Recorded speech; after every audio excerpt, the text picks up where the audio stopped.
Débat.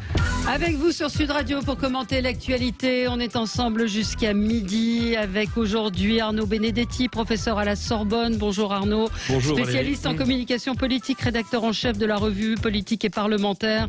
Vous avez publié Le progrès est-il dangereux chez Humain Science. Lucas Jakubowicz, bonjour, journaliste politique, rédacteur en chef adjoint de Décideur Magazine. Bonjour à vous. Serge Grouard, maire LR d'Orléans. Bonjour à vous. Mehdi Mouraoui, essayiste spécialiste du discours politique. Bonjour Valérie. Bonjour Gérald Darmanin ce matin. Il n'y a pas de zone de non-droit en France. Voilà, sujet de copie que vous auriez peut-être pu donner à vos élèves. Arnaud Benedetti, on va y revenir. PACA, moi je ne comprends pas. Ce matin, Sophie Cluzel s'est déclarée candidate. Christian Estrosi quitte LR. C'est un peu le grand bazar tout ça. Et puis Mérignac, ce féminicide absolument abominable. Est-ce qu'on aurait pu faire autrement? Est-ce qu'on en fait assez? On reparlera de tous ces sujets. Petit tour de table de ce qui a retenu votre attention. Alors on va commencer avec vous, Serge Grouard, parce que c'est l'actualité. C'était l'actualité de votre ville. Très choquant ce qui s'est passé. Racontez-nous. Je vais lancer un peu le sujet. Vous avez financé un documentaire sur Jeanne d'Arc qui devait être diffusé sur France 3 Île-de-France. Et que s'est-il passé ? Eh bien, ce qu'il s'est passé, c'est que France 3, la veille du début du tournage, m'a écrit pour me dire qu'il ne diffuserait pas le document, le film en question. Donc, je suis un petit peu tombé de l'arbre, comme on dit.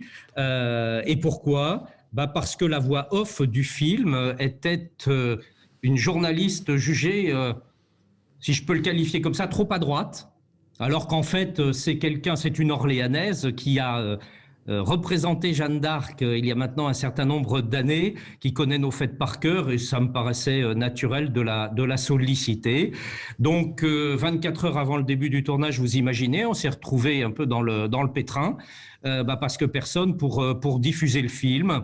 Il y a eu par ailleurs, mais sans que France 3 soit sur cette question-là, mais à ma connaissance, mais là-dessus, ça mériterait d'être vérifié. Il y aurait eu, vous voyez, je prends des précautions pour le dire, des pressions notamment sur notre boîte de production pour lui dire que c'était peut-être pas très raisonnable de tourner ce film. Voilà, donc moi je ne cède à rien là-dedans parce que j'en ai ras-le-bol de ces choses-là, de ces invectives. Donc la bonne nouvelle, c'est qu'on a tourné le film, c'est qu'il vient d'être monté hier. Que j'ai pu le visionner hier soir avec quelques-uns des participants, que je trouve très très beau. Il est dans la pure tradition des fêtes joanniques d'Orléans. Si vous voulez, ça fait... Orléans et Jeanne d'Arc, c'est une longue histoire d'amour, si vous voulez. Ça fait maintenant pratiquement 600 ans que tous les ans, nous fêtons Jeanne d'Arc. Cette année, il y avait le Covid, donc on ne pouvait pas faire nos grandes fêtes populaires avec beaucoup de monde, avec des dizaines de milliers de personnes. On ne pouvait pas. Donc ce film... et il est dans la pure tradition vraiment des fêtes joanniques. On a vraiment veillé à ça. Je le trouve très très très beau, très très touchant. Et la suite, c'est quoi ? Qu'est-ce que vous avez eu comme retour de France 3 ? Parce que ça a fait quand même un peu de bruit. Hein. On en a parlé sur Sud Radio. Comment est-ce que la chaîne a réagi ? Est-ce que vous avez eu des retours ? Ben non, moi j'aurais souhaité avoir une explication. J'aurais juste souhaité qu'on m'appelle et qu'on me dise écoutez, voilà, nous on considère qu'il y a un problème.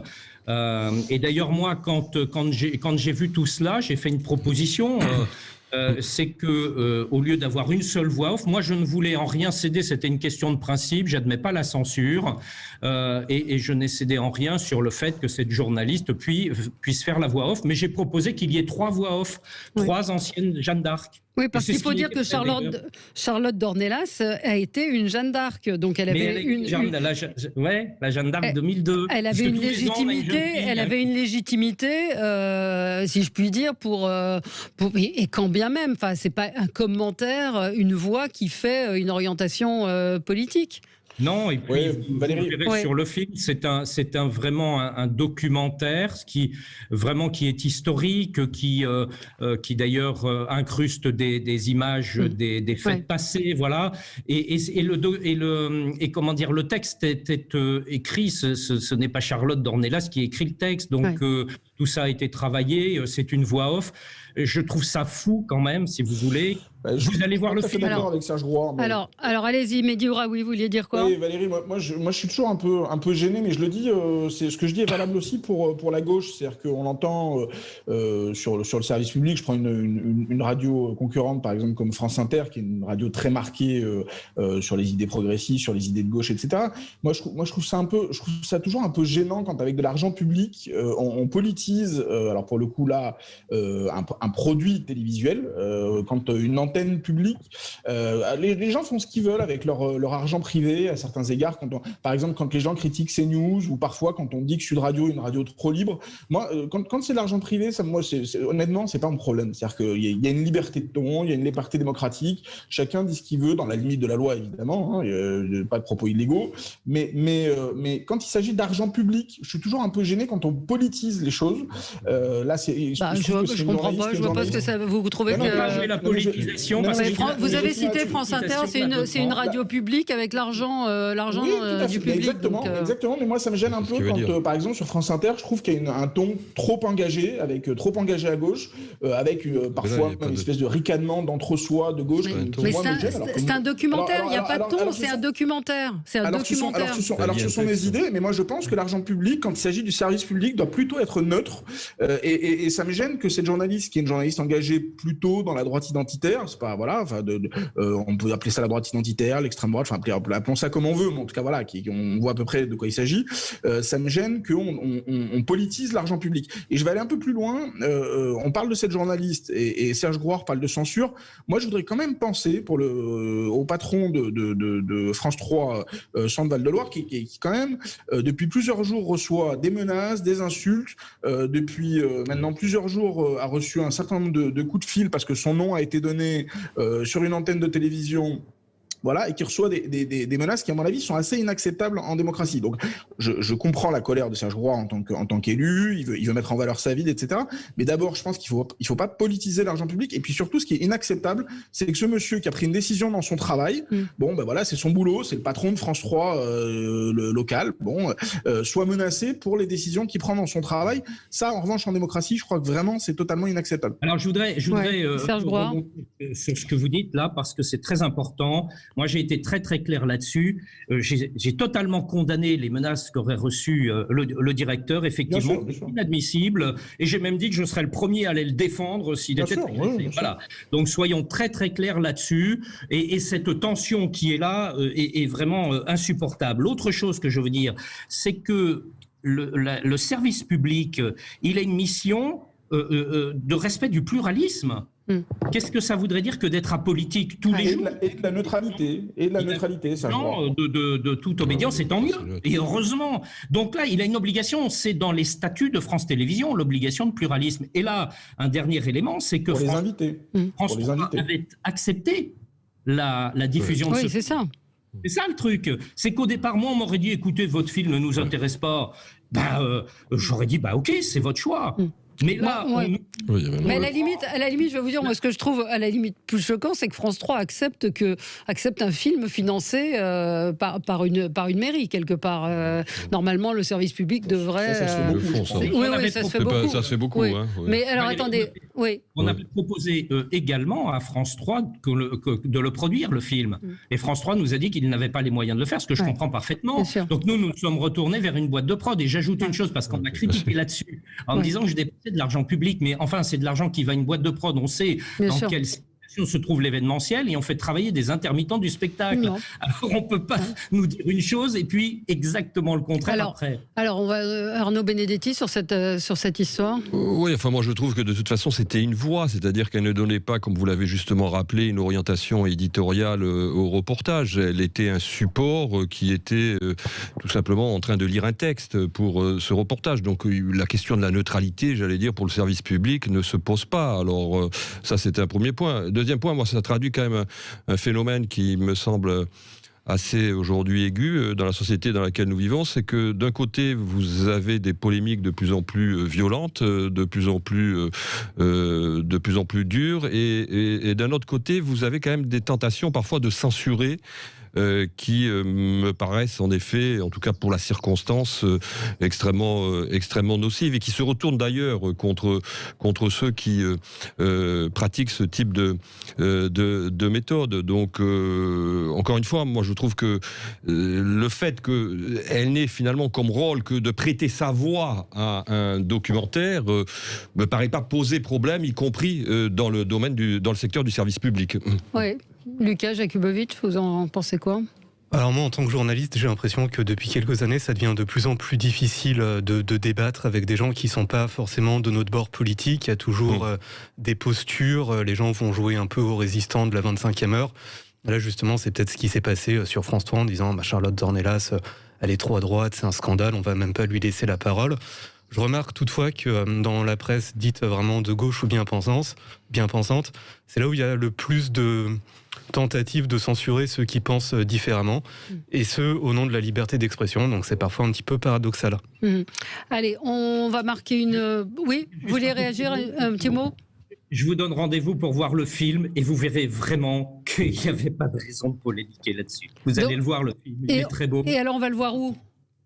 Bah écoutez, si vous avez des pistes, je les prends parce que évidemment que c'est très compliqué de se retourner en quelques jours, hein, mais on va le diffuser de toute façon sur le site Ville d'Orléans, sur les réseaux de cette manière-là.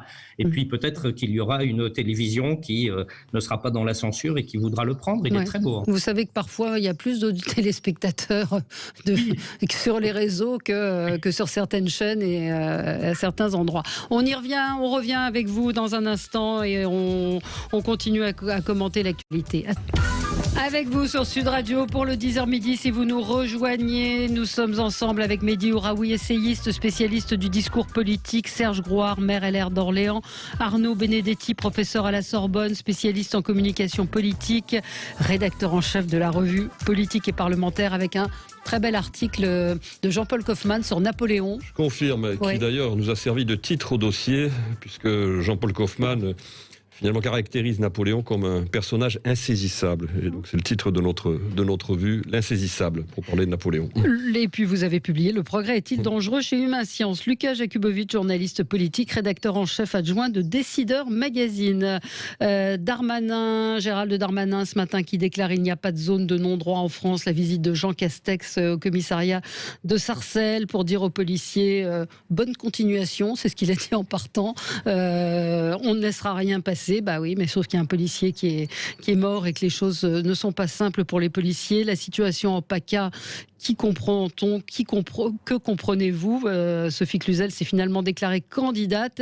Et puis Mérignac avec cet abominable féminicide. On en reparlera évidemment avec vous. Lucas Jakubowicz, c'est un coup de gueule ? Un coup de gueule et en même temps un mini coup de cœur. On parle beaucoup des élections régionales.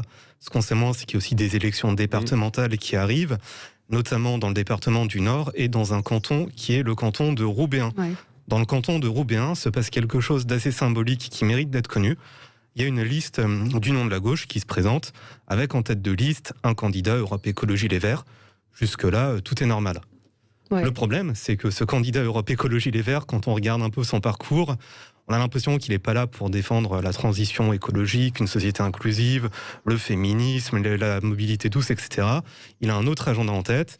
Et pour dire les choses, on va dire crûment, il est très proche de l'islamisme politique. Pour vous donner un ordre d'idée, ce candidat Europe Écologie Les Verts est très proche du CCF et de Baraka City qui ont été dissous, notamment pour complicité de terrorisme. C'est quelqu'un qui, pendant le débat sur la loi Taubira en 2013, a écrit une tribune en disant on légalise le mariage pour les homosexuels. C'est quoi la prochaine étape ? La légalisation de l'inceste et de la pédophilie. C'est aussi quelqu'un qui a fait venir à plusieurs reprises Tariq Ramadan dans la ville pour organiser des conférences. Bref, c'est ce charmant personnage qui va représenter la gauche à Roubaix. Donc voilà, pour les gens qui disent que l'islamo-gauchisme, c'est une vue de l'esprit. Là, on est vraiment dans un cas pratique, donc coup de gueule de voir Europe Écologie de la gauche. D'Union de la gauche. Et c'est là où il y a quand même... Mais la France Insoumise a protesté, non ? Il y a dénoncé ce candidat. Hein. Tout à fait. C'est là où il y a le petit coup de cœur, c'est que, évidemment, ça c'est logique, le PS s'est désolidarisé, mais la France Insoumise aussi a dit quand même, là les gars, ça va trop loin, ça va finir par se voir. Donc l'Union de la gauche est en train d'exploser à Roubaix. mais ça en dit long quand même sur à la fois des tentatives d'entrisme dans certains partis politiques et la tentation de certains partis politiques d'instrumentaliser le fait religieux pour essayer de gagner des voix, ce qui semble assez anti-républicain. Le clientélisme, oui, Médiora, oui. Oui, bon, on a un exemple parfait de ce qui s'est fait d'ailleurs à droite et à gauche depuis des années dans un certain nombre de communes populaires où à la faveur d'élections locales, alors d'habitude c'était plutôt sous forme de soutien, c'est-à-dire qu'en gros un candidat qui était présentable, qui était généralement un notable local qui tenait la section locale du parti au pouvoir, obtenait le soutien des religieux, voilà, bon, et aujourd'hui ils présentent leur propre candidat. Et d'ailleurs c'est pas très étonnant, c'est-à-dire que c'est assez logique après des années d'entrisme et de travail souterrain de décider de présenter ses propres candidats. On l'a vu non seulement évidemment sur des élections locales comme ça, mais on le voit aussi à la tête de certaines organisations qui étaient des organisations traditionnellement laïques à gauche et où on a vu dans les conseils d'administration d'un certain nombre d'organisations laïques de gauche. La FCPE par exemple. Pardon ? La FCPE, c'est totalement ça. Oui, tout à fait. Non, mais moi, je pensais évidemment à la FCPE et de gens qui sont en rupture complète avec la tradition universaliste laïque de ses propres organisations. Hein. Oui. Et d'ailleurs, juste un petit truc, c'est que cette tentative, elle est absolument vaine et elle marche pas. Et ça montre d'ailleurs la méconnaissance de l'électorat populaire de la part d'Europe Écologie Les Verts, parce que les gens qui habitent dans ces quartiers, c'est des citoyens comme les autres, qui veulent des bonnes écoles, qui veulent de la mobilité sociale, qui veulent une vie meilleure, qui veulent vivre en sécurité. Et en fait, Europe Écologie Les Verts est en train de les essentialiser, de les enfermer en fait dans une religion, dans une race qui est totalement stupide. Et vraiment, c'est ce qu'il faut dire, c'est que c'est pas un acte isolé. Quand on entend, par exemple, il y a quelques semaines, Julien Bayou dire en gros, bon, le meurtre de Sarah Halimi, on comprend que ça choque les Juifs. Sous-entendu, en fait, les autres n'ont pas à être concernés. Concernés, c'est le mot qu'ils aiment bien dire en ce moment. Et d'ailleurs, petite chose aussi, si les gens veulent en savoir plus, il y a mon confrère Adrien Matou de Marianne qui a sorti un très beau papier dessus. Donc sur tout ce qui se passe à Roubaix, c'est remarquable et c'est à lire. Comment s'appelle le candidat ? Il s'appelle, je crois, Ali Rabi. Ali Rabi, oui, bien sûr. Effectivement. Serge Groard ? Bon, ça, pour le coup, ça ne veut rien dire. C'est pas... Non, je dis oui parce qu'il a déjà eu... Ah non, je confonds avec un autre. Excusez-moi, c'était pas par rapport à la consonance de son nom, mais j'ai confondu. Non, c'est pas... Je préfère vous faire préciser parce que ça pouvait porter oui, mais c'est parce que je pensais à quelqu'un d'autre. Pardon. Je pensais que c'est quelqu'un pas du tout. De connu pour ses idées. Oui, pas du tout. Non, mais c'était un illustre inconnu jusqu'à là. Enfin, il était très présent sur la scène locale parce qu'il est très investi dans le milieu associatif.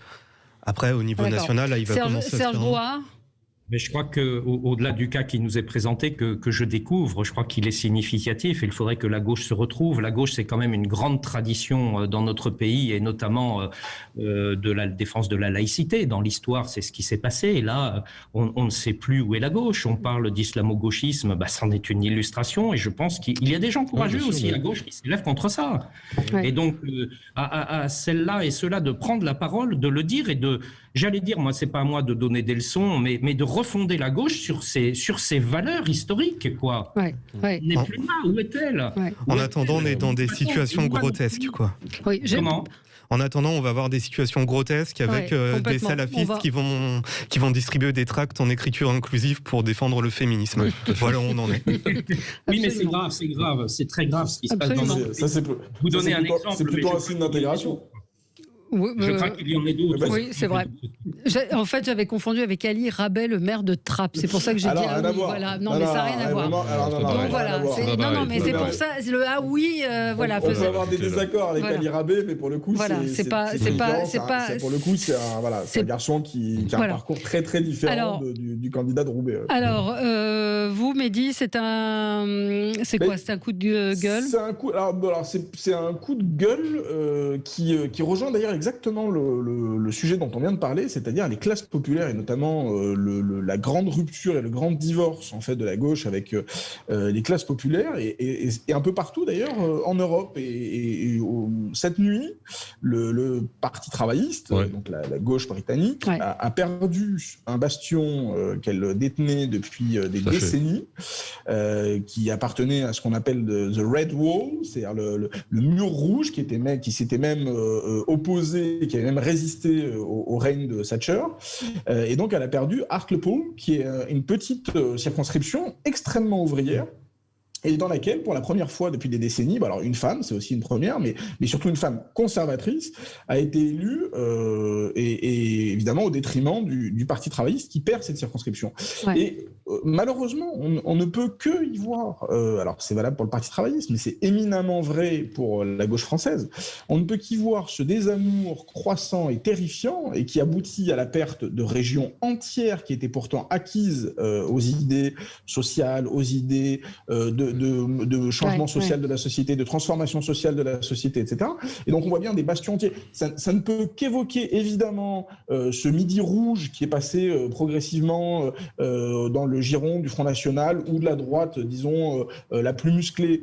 Et évidemment, surtout le Nord-Pas-de-Calais, où des zones entières, je pense au Pas-de-Calais en particulier, votent au second tour de la présidentielle à plus de 50% pour Marine Le Pen. Et donc on voit que malheureusement, les mêmes causes produisent les mêmes conséquences. Alors évidemment, il y a la spécificité Brexit, mais il y a aussi quand même cette incapacité à créer un nouveau récit face à la mondialisation que les ouvriers ont vécu de plein fouet, tandis que évidemment les classes les plus diplômées et les plus favorisées y trouvaient leur épanouissement. Et cette incapacité à trouver un récit qui soit non pas un récit des uns contre les autres, mais un récit fédérateur où, alors on disait à une époque, un récit interclassiste, où les classes moyennes et les classes ouvrières sont capables de retrouver une alliance dans les années qui viennent autour d'idées simples, écologistes, sociales, etc. Bon, des grands axes assez simples à comprendre et assez fédérateurs pour emmener ces classes sociales vers une forme de progrès. Et donc on voit bien qu'en abandonnant les ouvriers à leur désespérance, voire en les méprisant un peu, en considérant qu'ils ne sont pas capables de comprendre les nouvelles thématiques sociétales. On parlait de l'écriture inclusive à l'instant, on parle évidemment d'un certain nombre de mobilisations qui sont des mobilisations autour de l'islam politique, etc. Donc en délaissant complètement la question sociale autour de questions qui sont des questions extrêmement minoritaires qu'on appelle le wokisme, on voit bien qu'un peu partout, évidemment, la gauche se délite, et je crains malheureusement que ce soit pour extrêmement longtemps, parce que quand des régions comme celle-ci sont perdues, on voit qu'elles le sont perdues souvent pour des décennies. Oui. Mais c'est aussi le coup de génie, il faut le dire, de Boris Johnson, absolument. Parce que c'est la continuation de ce qu'il est parvenu à faire lors des dernières élections, c'est-à-dire qu'on voit bien que la carte électorale en Angleterre a considérablement évolué, puisque lors des dernières élections, en effet, un grand nombre de bastions travaillistes sont passés du côté des conservateurs. J'allais dire que oui, c'est une leçon peut-être pour la gauche, également pour la gauche française, mais c'est aussi une leçon pour la droite française, parce que Johnson a fait bouger aussi d'une certaine manière le logiciel de la droite britannique, lui qui quand même est un enfant de la haute société britannique, a compris qu'il fallait récupérer les aspirations populaires, et c'est la raison d'ailleurs pour laquelle il s'est engagé en faveur du Brexit et qu'il l'a mené jusqu'à terme. Donc c'est une leçon, je dis, politique en effet pour la gauche, qui a abandonné depuis maintenant fort longtemps en France les classes populaires, mais c'est aussi un enseignement pour une partie de la droite. Oui. On va marquer une pause, c'est l'heure de la pub, mais on se retrouve dans un tout petit instant et puis il y aura le coup de gueule d'Arnaud Benedetti. On parlera évidemment de ces zones de non-droit ou pas, puisque le ministre de l'Intérieur dit qu'il n'y en a pas. À tout de suite. Avec vous sur Sud Radio pour le 10h midi, on continue de débattre et nous allons parler de ce qui se passe en PACA. Nous allons parler de Gérald Darmanin qui estime qu'il n'y a pas de zone de non-droit en France. Et puis les féminicides. Vous vouliez dire un mot, Lucas Jakubowicz, sur ce qu'a évoqué Mehdi Ouraoui, cette défaite historique des travaillistes anglais dans leur bastion historique ouvrier. Oui, tout à fait. Alors c'est mon côté un peu prussien, j'aime bien citer des chiffres pour dire qu'en fait on est dans la même configuration en France. On parlait des Hauts-de-France tout à l'heure. La gauche unie, elle est à 17%, alors que c'était vraiment le bastion de la gauche. Pendant ce temps-là, le Front National est à plus de 30. Et il y avait un autre chiffre intéressant, c'est un sondage IFOP qui est sorti il y a 2 semaines, qui montre qu'un candidat PS ou Europe Écologie Les Verts, que ce soit Jeannot ou Hidalgo, dans les catégories populaires, il est à 3%. Oui, c'est étonnant. Ouais. Allez, Arnaud Benedetti, coup de gueule. Oui, alors c'est un tweet que j'ai découvert. D'ailleurs, je crois que Philippe David l'a aussi souligné sur son compte Facebook. Un tweet de Geoffroy de la Gannerie. Alors sur l'affaire Traoré, qui compare finalement cette affaire à l'affaire Dreyfus. Alors Geoffroy de la Gannerie, il faut rappeler qui il est, peut-être pour les auditrices et les auditeurs. C'est un philosophe, sociologue qui a sorti plusieurs livres et dont un livre récemment où il s'était déjà illustré, je crois, sur le plateau de vos confrères de France Inter en disant que lui, de toute façon, il ne voulait plus débattre. Il ne voulait plus débattre avec des gens qui pouvaient avoir des arguments opposés aux siens. Donc ça donne déjà une idée quand même de la très grande tolérance qui caractérise sa démarche. Et là, ce tweet est extrêmement, en effet, pour le moins étonnant. On peut le lire, dans plusieurs années, on enseignera l'affaire Traoré comme on enseigne aujourd'hui l'affaire Dreyfus. Il y a tant de ressemblances, même bataille pour dire la vérité, même logique du mensonge, même engagement haineux d'un si grand nombre au nom d'une idéologie raciste. C'est un autre tweet qui dit que je sache, Dreyfus n'avait pas violé son compagnon de prison. Je pense que le capitaine Dreyfus et Émile Zola doivent se retourner dans leur tombe aujourd'hui. En l'occurrence, d'abord, c'est une confusion historiographique qui, pour un enseignant, me paraît extrêmement grave, en l'occurrence. Ensuite, ça traduit quand même une radicalisation des plus radicaux de la gauche en permanence, c'est-à-dire chercher absolument à produire de la provocation pour faire réagir, pour créer du buzz. Je trouve que c'est révélateur quand même d'un débat public qui ne repose plus fondamentalement sur l'argumentation, qui repose sur des anathèmes. Et ce qui est très inquiétant en l'occurrence, c'est que l'émetteur est enseignant, qu'il est professeur, et qu'il puisse tenir des propos qui sont aussi faux, en l'occurrence, parce que rien n'est plus faux que ce qu'il dit dans son tweet, c'est extrêmement inquiétant. Je rappelle quand même qu'un professeur, il a un devoir de transmission. Alors, il a le droit d'avoir une sensibilité. Il faut quand même qu'il la maîtrise un peu lorsqu'il s'exprime. Mais là, on est véritablement dans une dérive qui me paraît tout à fait révélatrice de la dérive d'une certaine ultra-gauche qui cherche des combats qui sont des combats qui ne visent uniquement qu'à créer des provocations, à susciter des provocations. On peut aussi citer Eric Fassin, qui était cité hier comme témoin à la barre dans le procès en diffamation qui est intenté à Assa Traoré, puisqu'elle a diffamé, elle aurait diffamé, le procès est en cours, les gendarmes en donnant leur nom, les accusant d'avoir tué son frère. Eric Fassin qui est allé témoigner sans avoir l'ombre du début d'une once de preuves ou de connaissance du dossier. Il est aussi professeur de sociologie, si je ne m'abuse. Après, Valérie, moi j'y vois, je vais aller plus loin qu'Arnaud Benedetti, mais dans un sens un peu différent. C'est que moi j'y vois surtout quelque chose de très inquiétant dans le rapport à l'antisémitisme. Je vous le dis entre nous, comparer l'affaire Traoré à l'affaire Dreyfus, où on parle quand même de l'affaire d'antisémitisme d'État la plus emblématique, qui a été la préfiguration en réalité de la déportation. C'est-à-dire que quand on regarde une perspective historique longue, l'affaire Dreyfus, dans notre pays, avec le débat qu'elle a suscité, avec la fracture française qu'elle suscite, et qu'elle suscite encore à certains égards dans plein de têtes, elle a été la préfiguration de ce qui s'est passé ensuite, avec le Veldiv, avec tout ce qu'on a connu. Et je trouve qu'il y a une forme de rapport à l'antisémitisme d'une certaine gauche, moi qui commence à me préoccuper énormément. C'est-à-dire de toujours vouloir relativiser le sort fait aux Juifs, de toujours vouloir mettre en balance ou rendre secondaire l'antisémitisme. On parlait à l'instant de l'affaire Sarah Halimi, où on dit je comprends l'émotion de la communauté juive, comme si quand on n'est pas juif, on ne pouvait pas être profondément ému par cette femme qui a été battue à mort pendant des heures et défenestrée par un fou qui, à longueur de temps, par un fou et par un assassin surtout, qui était imprégné d'antisémitisme. Donc toute la famille passait son temps à insulter la famille de Sarah Halimi, à les battre, à leur jeter des choses sur leur palier, etc.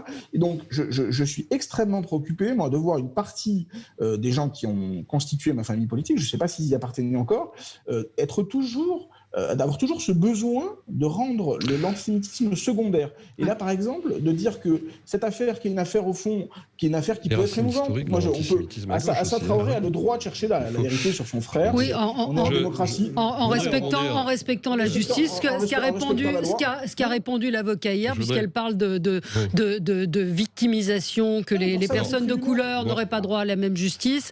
Donc, pour ça, il y a des tribunaux. Absolument.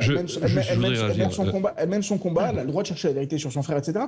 Mais moi, je trouve très inquiétant qu'elle soit entourée par des gens dont le premier réflexe est de dire cette affaire est plus importante que l'affaire emblématique d'antisémitisme d'État que le pays a connue. Je trouve ça extrêmement inquiétant. Oui.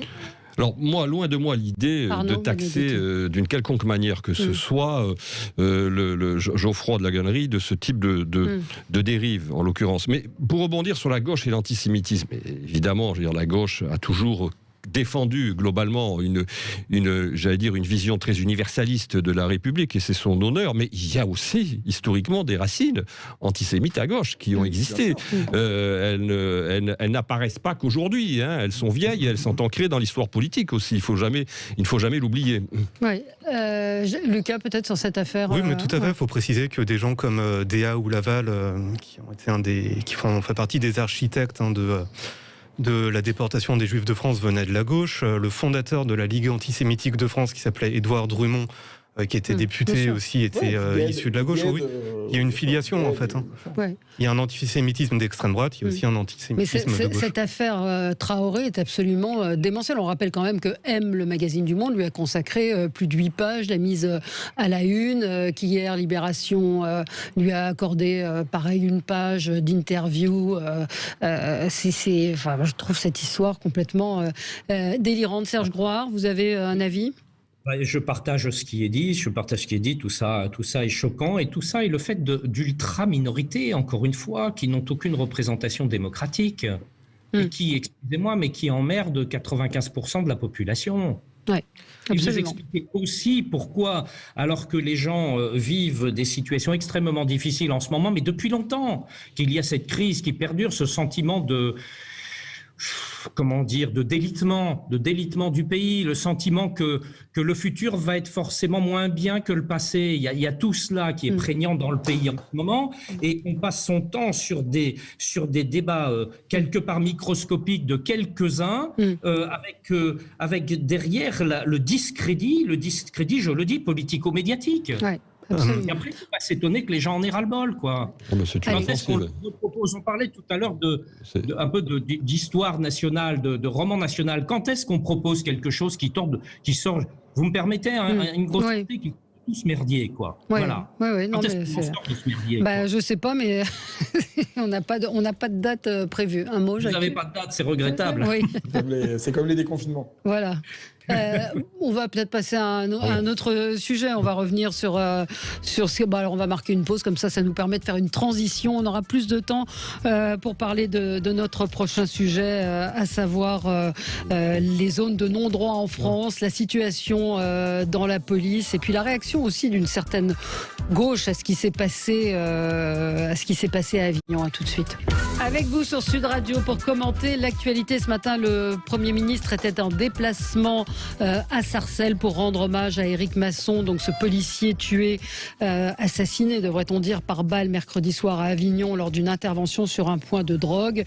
Voilà, la France est en deuil, nous ne laisserons pas faire, nous sommes avec vous. Et il est parti en disant bonne continuation. J'ai trouvé que ce bonne continuation était un peu décalé par rapport à la situation. Il a annoncé que 10 millions d'euros allaient être débloqués pour assurer la sécurisation des commissariats. Ce matin, j'ai entendu un policier qui racontait que pour cette visite, à l'occasion de cette visite, le commissariat avait subi un petit lifting depuis 48 heures, c'est-à-dire qu'on a réparé des fils qui pendaient depuis plus de 10 ans, qu'on avait remisé les vieilles voitures, qu'on avait mis des voitures neuves, qu'on avait repeint un local et qu'on avait fait venir, alors à vérifier, des policiers du Sud-Ouest pour qu'ils aient l'accent puissant pour satisfaire le Premier ministre. Alors, encore une fois, je l'ai entendu, à vérifier, mais en tout cas, ce qui est certain, c'est que ça se passe dans les hôpitaux aussi, ça se passe dans un certain nombre d'endroits. Quand il y a un politique qui vient, on fait un petit coup de peinture pour que les choses aillent mieux.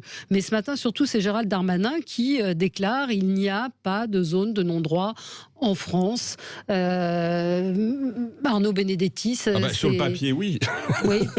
Dans les faits, c'est un peu plus compliqué, manifestement, en l'occurrence. Mais bon, on voit bien que sur cet enjeu, qui est aujourd'hui l'enjeu de la sécurité, qui monte de plus en plus dans la perspective des prochaines échéances électorales, le ministre de l'Intérieur qui a été recruté pour cet objectif par le président de la République et par le Premier ministre, pour quelque part montrer que l'enjeu régalien aujourd'hui est pris au plus haut niveau. Il essaye de faire son job sur le plan de la communication, manifestement. Le problème, c'est que la réitération des événements, des assassinats de policiers, des échauffourées multiples et variées sur un certain nombre de territoires viennent quasiment tous les jours contredire cet effort de communication. Oui. Donc la difficulté pour Monsieur Darmanin, c'est de tenir le rôle face à une situation qui, malheureusement, au quotidien, semble infirmer les propos qui sont les siens et même les annonces en termes de moyens. Alors, le président de la République veut prendre de l'élan sur cette question. L'interview qu'il a donnée il y a maintenant 15 jours au Figaro me semble assez révélatrice de sa stratégie. Comme il sait qu'il est faible, qu'il est considéré comme faible sur les sujets régaliens et qu'il imagine que le sujet régalien, à raison, vraisemblablement, sera un des sujets majeurs de la future élection présidentielle, il faut qu'il prenne de l'élan à 1 an de cette échéance pour finalement endosser une forme de crédibilité. Est-ce que ça sera suffisant ? Ça, c'est une autre question. Oui, un auditeur me signale effectivement que dans l'Oise, un lycée a été hier après-midi la cible de feux de mortiers, feux d'artifice, des mortiers qui ont été tirés contre le lycée André Malraux. Ça visait, on ne sait pas qui ça visait, mais enfin ce genre d'incident, moins grave évidemment que ce qui s'est passé à Avignon, est quand même l'expression d'un grand désordre, de grands débordements. Serge Grouard. Oui, 2 choses sur la question de zone de non-droit. Ne perdons pas notre temps là-dessus, c'est une zone de non-droit ou pas de non-droit, on peut jouer sur les mots. Ils l'ont dit, non-droit, la loi française ne s'applique pas. Effectivement, en théorie, non, il n'y a pas de zone de non-droit dans notre pays. Mais la réalité, effectivement, elle est quelque peu différente. Et la manière dont les gens le vivent, elle est totalement différente. Parce qu'ils en ont également ras-le-bol. Bon, ça, c'est un premier point. Mais le deuxième point, on va revenir sur la question des chiffres. Quand on parle des moyens, si l'on prend dans une perspective un peu longue de plusieurs décennies, de 40-50 ans, de manière globale, les moyens qui sont consacrés par l'État, ce que l'on appelle l'État régalien, c'est-à-dire celui qui est en charge de la sécurité, ces moyens au regard de l'évolution du PNB, ils ont été divisés par plus que 2. Voilà, donc il faut pas s'étonner de la réalité, de la situation. Quand vous dites effectivement on file un coup de peinture, on fait de la cosmétique, mais oui, c'est parfaitement juste. Et c'est à chaque fois en réaction au drame des événements que l'on dit on va mettre 10 millions d'euros. Mais écoutez, c'est juste ridicule ça, c'est pas la problématique, il faut faire une annonce. Est-ce que le politique en est réduit à de la stratégie de communication et de la... Ouais. Parce que juste la phrase exacte de Gérald Darmanin, cette tragédie montre bien qu'il n'y a pas de zone de non-droit. C'était quand même en plein centre d'Avignon, donc c'est pas la preuve par A plus B. Ce que disait ce policier, ce que j'ai entendu ce matin, c'est que oui, il y a eu des policiers qui ont été tués dans l'exercice de leur fonction, et ce policier disait c'était des braqueurs, des gens en fuite. Là, c'est un dealer de drogue, certainement un petit dealer qui a tué quasiment à bout portant un policier. Donc il y a quand même aussi un changement dans l'attitude de ces voyous et de ces délinquants. Lucas ? Je veux apporter un chiffre complémentaire qui est aussi dramatique. C'est 2019, sauf erreur de ma part, puisque l'année 2020 avec le Covid est un peu particulière, je crois, là aussi à vérifier, mais de mémoire, il y a eu plus de 9000 policiers blessés en France. 9000 Ça vous montre les problèmes, quoi. Lucas, oui, en fait, quand on... C'est pas une question de refaire une loi de plus. Mais non, c'est ça.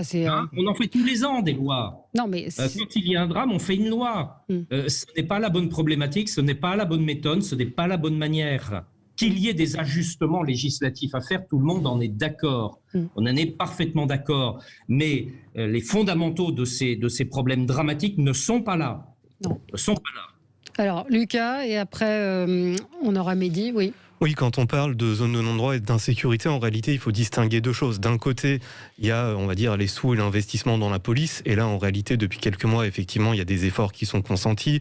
Modernisation des véhicules, recrutement de nouveaux policiers, etc. Mais on a beau recruter autant de policiers qu'on veut, faire les uniformes les plus beaux du monde, les voitures les plus modernes, quand il n'y a pas de place en prison, quand la justice ne peut pas condamner les coupables, finalement, il y aura toujours des zones de non-droit, puisqu'un coupable ne sera jamais puni comme il devrait l'être en théorie, comme il l'est dans la plupart des autres pays. Oui, absolument. Le Mehdi Aouraoui. Oui, le sujet qu'on a, clairement, c'est un sujet justice. C'est-à-dire que ce qu'on voit dans tous les items, on le voit dans toutes les enquêtes d'opinion ces dernières années, ce qui revient le plus souvent, c'est cette idée qui s'est ancrée dans la tête des Français, que, y compris quand quelqu'un est arrêté, reconnu coupable, il est mal condamné, pas accompagné, pas envoyé globalement là où il devrait être envoyé. Bon. Donc soit en prison, soit en peine alternative, etc. Voilà. Mais en tout cas, il y a l'idée que la justice fonctionne très mal, ce qui est pas très difficile à expliquer vu qu'on est dans les pays de l'OCDE, dans les plus mal notés, on est en bas du classement, on a une justice qui est budgétairement au niveau globalement de la plupart des pays en développement. On a quelque chose quand même qui est assez scandaleux en termes de budget. Bon. Mais si on regarde, alors ça c'est des considérations à plus long terme, et puis évidemment il y a un certain nombre de considérations sociales qui ne concernent pas que les banlieues ou les quartiers populaires. Si on prend par exemple l'explosion sociale des Gilets jaunes, c'est l'explosion de la classe moyenne qui n'arrive plus à payer ses factures et qui pendant des mois et des mois se retrouve en affrontement extrêmement violent avec les forces de police, et donc on a d'autres causes que simplement une question de délinquance, on a une question qui est une question sociale, etc. Bon. Donc tout ça, c'est des causes à plus long terme et qui sont fondamentalement identifiées et contre lesquelles, au fond, aucun politique n'a vraiment agi ces dernières années. Non. Dans une perspective à plus court terme, je sais qu'il vaut mieux regarder le long terme, enfin regardons quand même à plus court terme, le président de la République, mine de rien, je ne suis pas toujours d'accord, je suis même assez peu souvent d'accord avec ce qu'il fait, mais enfin, là, il y a une prise en compte et une prise de conscience de ce sentiment des Français face à un certain nombre de crimes hyper violents. On va parler après de Mérignac et de ce féminicide à Mérignac où une femme est brûlée vive comme un animal en pleine ville, des choses donc qui sont extrêmement violentes pour l'opinion publique et qui vraiment traumatisent, qui créent des traumas collectifs dans l'opinion publique. Et donc le fait que le président de la République décide, contrairement par exemple à Lionel Jospin en 2002, quand il a abordé la présidentielle de façon peut-être un peu légère sur ces questions, et donc décide d'être capable de répondre notamment à Marine Le Pen dans un an, au fond, n'est pas une stratégie qu'on aurait forcément à lui reprocher. Je trouve que c'est même plutôt stratégiquement intelligent, et pas seulement stratégiquement. Je trouve qu'il y a aussi l'idée de faire comprendre quand même aux Français que oui, le politique s'intéresse aussi au fait que... Oui, ça s'intéresse, mais c'est au-delà des mots. Qu'est-ce qu'il y a au-delà des mots, au-delà des coups de menton, encore une fois, il faut que la peur change de camp, on va terroriser les dealers...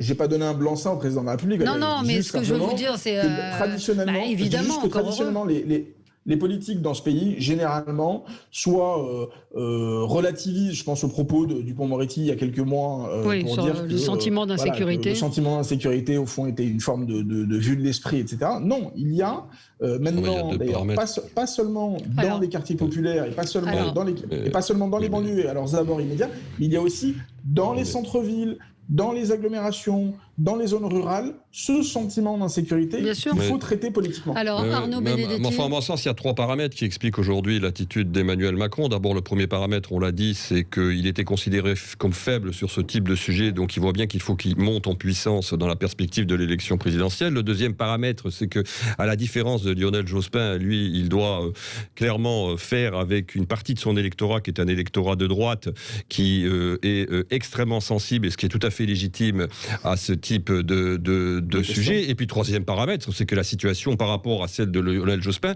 c'est encore dégradé, et que face à la pression des événements, il est bien obligé aussi d'aligner son logiciel politique. Alors après, moi la question qui se pose, c'est de savoir s'il est crédible aujourd'hui, à la fois dans ce rôle et dans sa politique. Manifestement quand même, il a, me semble-t-il, un certain nombre de difficultés. Alors est-ce qu'il faut plus de fermeté? Certains proposent le tolérance zéro. Je vous propose d'écouter ce que disait Martine Monteil, ancienne patronne de la police judiciaire de Paris.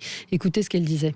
Ce garçon-là qui a tué ce policier, il faut la perpétuité, il ne faut pas hésiter, il faut que ça sache dans l'autre camp que ça existera. Et surtout, Viry-Châtillon, monsieur Rochebin, il faut arrêter pour les violences criminelles collectives.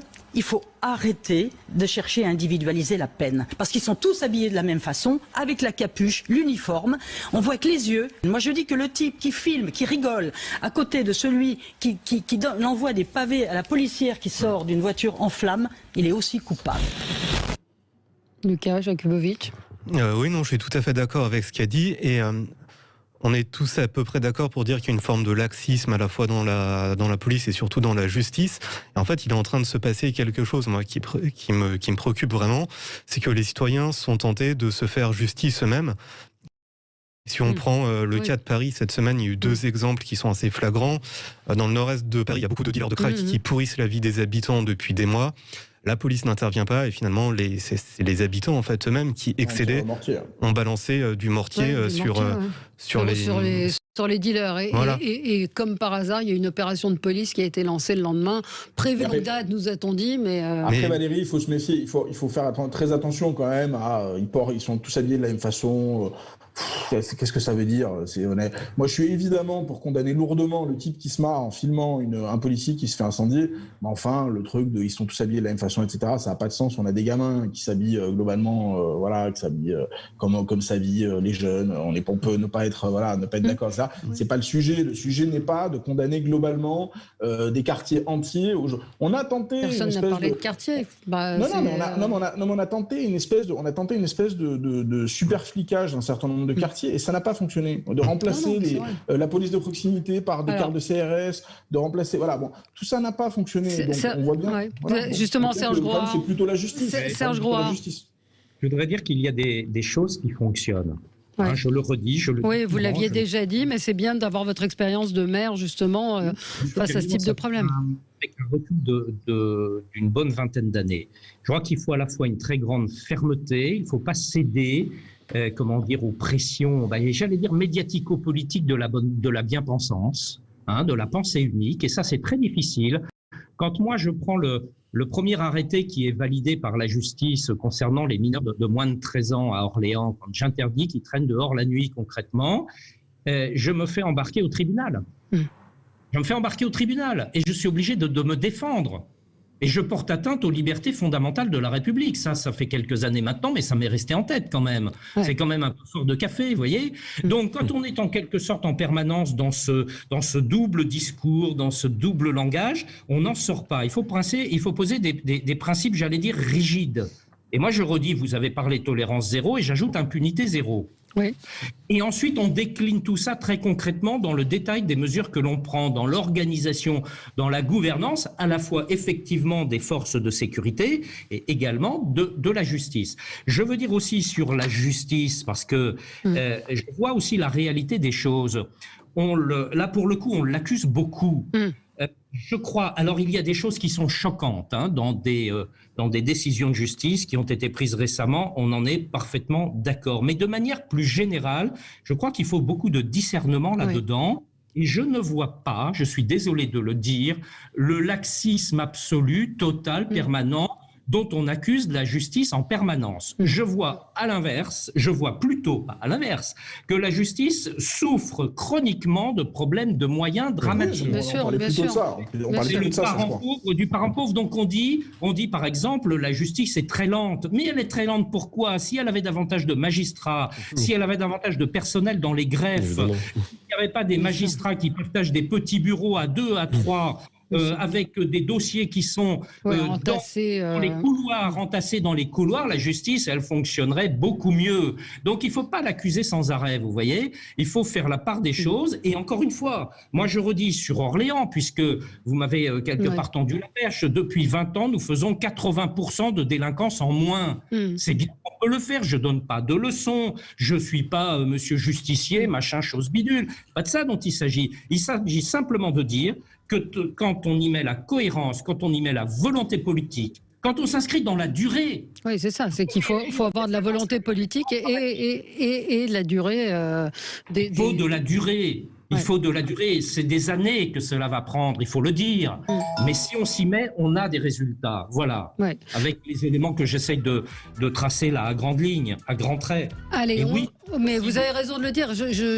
On a coutume de dire que la justice est laxiste. Or, apparemment, on a une des justices les plus sévères, même si ça ne ressort pas forcément. Mais regardez, en tout cas, regardez les condamnations prononcées depuis 30 ou 40 ans. Vous verrez qu'elles sont en augmentation très sensible. Très sensible. Vous me direz, c'est parce qu'il y a plus de délinquance. Oui, sans doute. Encore que. Non, mais sur les peines prononcées, elles sont. Les peines prononcées. Sur les peines prononcées. Alors après, c'est l'exécution des peines. Voilà. Et là, on rentre effectivement dans les sujets. Là, vous voyez, c'est avec le discernement et la précision, on rentre dans les vrais sujets.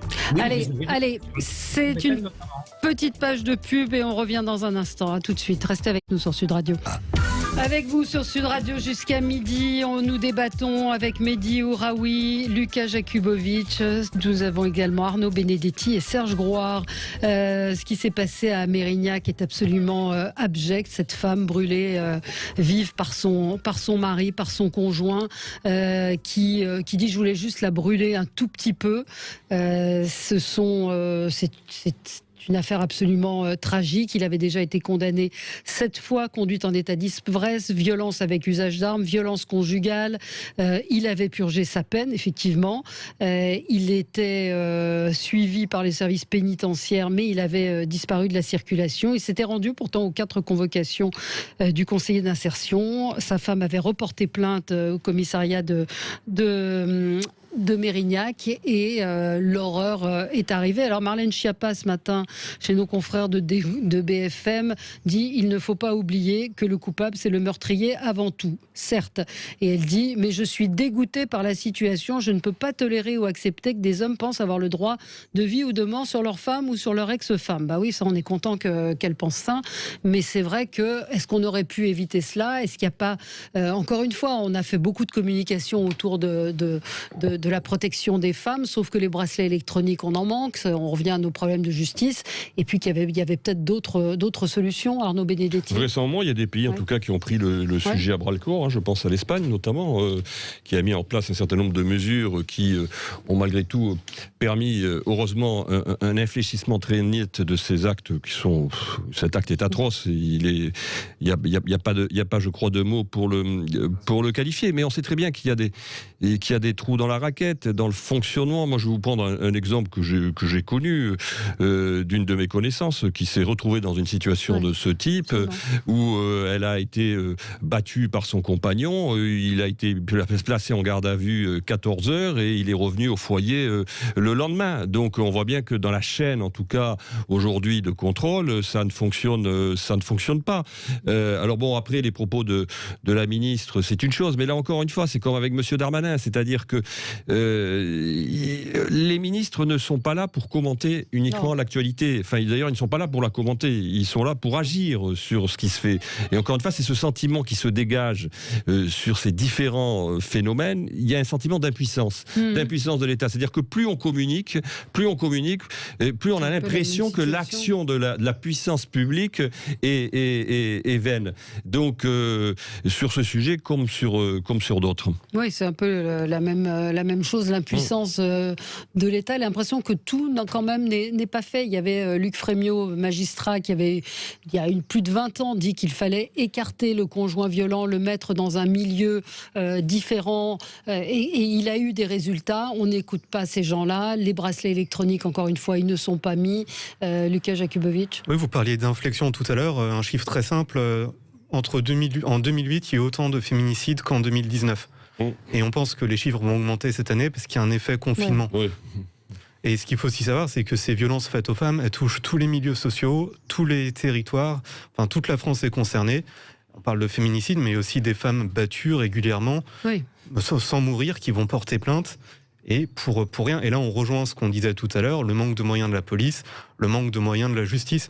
Moi aussi, j'ai connu une fille qui a été blessée par son compagnon. Enfin non, c'était pas son compagnon, c'était son voisin. Dans notre entourage, c'était son voisin. La police n'est jamais venue. Ouais. Non, alors il y a eu du progrès. Je pense que Marlène Schiappa a essayé de faire bouger les choses. Il y a eu, mais bon. Au moins, le sujet est vraiment mis en avant sur la place publique. Il y a une prise de conscience. Après, il y a aussi un gros travail d'éducation à faire chez les plus jeunes générations. Il y a souvent un effet mimétisme, c'est-à-dire que quand on a vu notre mère être battue ou notre père battre sa femme, on va être tenté de reproduire le schéma. Il faut rappeler que c'est dans tous les milieux sociaux. Encore une fois, oui, vraiment. Ce genre de choses. Serge Groard. Oui, je partage là aussi cet écœurement, mais je pense que c'est un sujet qu'on a peut-être eu tendance à mettre sous le tapis dans toutes ces dernières années. C'est quelque chose dont on ne parlait pas. Il y avait la délinquance en général, mais celle-là, des délinquances spécifiques, mais celle-là, on la laissait un peu de côté. Moi, j'ai aussi en mémoire un certain nombre de choses en tant que maire que j'ai eu à vivre. Et ce que vous disiez tout à l'heure, Valérie, en disant c'est quand même un peu fou, une femme qui est menacée par son conjoint, très concrètement. C'est elle qui doit quitter le domicile. Oui, c'est elle qui doit quitter son domicile. Moi, j'ai eu à connaître de ce type de situation et en essayant vraiment d'amener la réactivité à la fois de toutes celles et ceux qui ont la charge de protéger. Et ça remonte à un certain nombre d'années, le cas que j'ai en tête, mais ça a été bien compliqué. Et finalement, c'est cette femme, je me souviens, qui était terrorisée, qui a dû partir de chez elle avec la question des enfants qui, eux, restaient à la maison. Ouais. Vous voyez ce type de situation absurde, aberrante, choquante. Moi, je me souviens de ça, je le revis, vous voyez, en vous parlant là, et j'étais révolté par ça. Alors, bien sûr que peut-être qu'il y a une évolution là, dans le fait maintenant de le porter sur la place publique, ce drame permanent. Mais ce ne sont pas des cas isolés, c'est ce que je veux dire. C'est qu'il n'y a pas de cas isolés. C'est une réalité profonde dans notre société. Et là, effectivement, il va falloir la prendre à bras-le-corps. Oui, 1000 fois oui. Mais ce que dit pour le voyez dans des évolutions législatives, dans des évolutions des textes, que l'on fasse en sorte que ça ne soit pas à la femme d'être protégée, bien sûr, que ce soit le conjoint violent qui soit obligé d'être éloigné, qu'il soit effectivement alors surveillé. Vous avez raison, il y a toujours des trous dans la raquette, mais qu'il y en ait le moins possible, vraiment. Oui, un auditeur nous dit ce qui est ahurissant dans les féminicides, c'est qu'une majorité de ces femmes avaient prévenu, avaient porté plainte, avaient déjà été battues à maintes reprises, parfois hospitalisées, mais qu'elles ont quand même été tuées. Et c'est effectivement à chaque fois le même scénario. Là, on le voit bien dans l'affaire de Mérignac. Pour le coup, Valérie, ce qui est terrifiant, c'est quand même la chaîne, l'enchaînement des événements et la chaîne de responsabilité. Alors évidemment, c'est difficile de mettre sur le dos de tel magistrat qui est déjà surchargé de dossiers ou de tel travailleur social qui est confronté à des situations quotidiennes toutes plus terribles les unes que les autres, de lui mettre sur le dos évidemment cet acte qui est d'abord l'acte effectivement de l'auteur. Mais on ne peut pas s'empêcher de penser quand même que la question de l'enchaînement, des condamnations, des faits, d'une forme de passivité de la société vis-à-vis de gens qui sont en réalité des bombes à retardement. Et malheureusement, on voit bien quand on refait le film à chaque fois que tout menait vers ce dénouement.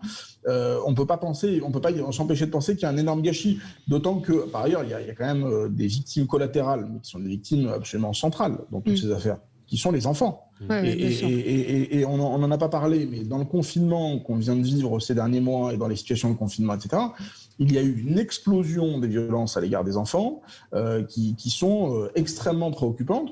Et on voit bien que dans toutes ces affaires, en réalité, s'entremêlent à la fois, évidemment, des violences faites aux femmes, qui sont centrales, qui sont déterminantes, c'est-à-dire s'attaquer à son épouse, à sa concubine, à son conjoint, mais aussi, généralement, une situation familiale où il y a une situation d'ultra-violence pour les enfants pour lesquels, malheureusement, trop souvent, je trouve, tout le monde détourne le regard. C'est le voisin de palier qui hésite à parler, c'est... Mais ça, on sait tout ça. Aujourd'hui, c'est une fois que ce qui s'est passé pour cet homme, une fois qu'on sait qu'il a été arrêté, etc., qu'est-ce qu'on fait? Comment on gère ça, effectivement? Et encore une fois, je vous encourage à lire le livre de ce magistrat Luc Frémiot, non-assistance à personne en danger. Il rappelle quand même à l'été 2019 qu'il y avait une femme, c'était deux femmes tous les 2 jours qui mouraient sous les coups de leur mari. Une femme mourait tous les 2 jours sous les coups de son compagnon.